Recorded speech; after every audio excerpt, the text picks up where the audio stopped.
I got a phone call. I gotta be careful with this thing, Cliff. Yeah, night.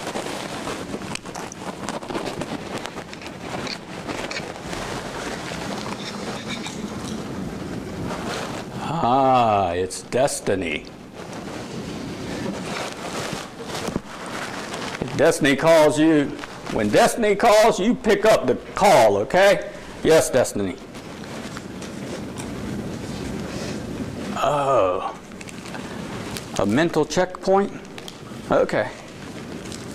Oh, this is an outstanding group. I mean, I'm in the tiger's den here. Thank you. I have Destiny on retainer for his advice. Hi, this is Gavurla. Today we are going to talk about different mindset and mood and mental motivation tools you can use to go from a fixed mindset to a grow mindset, and we'll discuss in more detail what that means. First of all, I want to start with self-think. We know it's our thoughts that control what it is that we do, the actions that we take, and we've heard a lot in the mental world about self-talk. Yet I think there's some confusion between self-talk and self-think. So I'd like to unconfuse or unclutter that for you. Self-think is exactly that. What is it that we think? So during our performance as a team, when we're a basketball team, a football team, or a soccer team, or a tennis team, what is it going through our mind? What are the thoughts? And we need to be able to self-think, because thinking is the key to actually winning the game, winning the match against the other team. The reason it is because it's our thoughts and what we think tell us what actions to take, and then therefore produce the results so that we can win a championship. So that will be my first example, is winning championships. Now, I've heard many athletes that I've worked with say, we're not a championship team. We don't have the talent, we don't have the skills, and they come up with a lot of excuses. And I understand that it does take a different type of mindset. That's a fixed mindset that they're coming from. They need to go into a grow mindset, thinking we're just as deserving as any other team to win a championship. The things that we need to do, though, is we need to grow our talents, we need to grow our skills, and then sometimes you add a little bit of luck and we get a championship.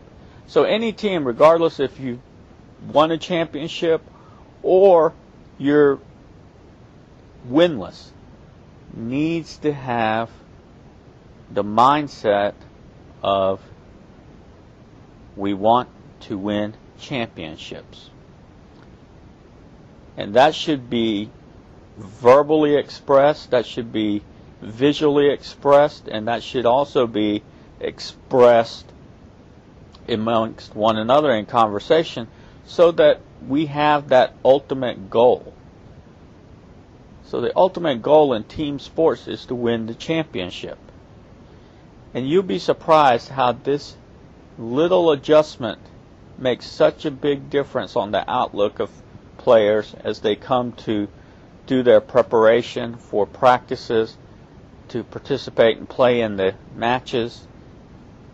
And then eventually they see that, yes, it is having an increase in their talents and skills and a little bit of luck that has gotten them from being a very bad team to being a good team to being a very good team and then being a championship team.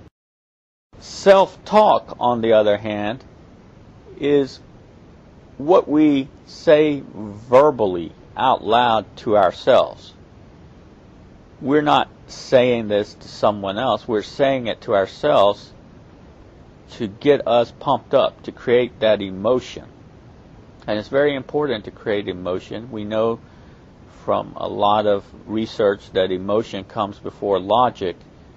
However, I'm going to get into a concept that I call logical emotion.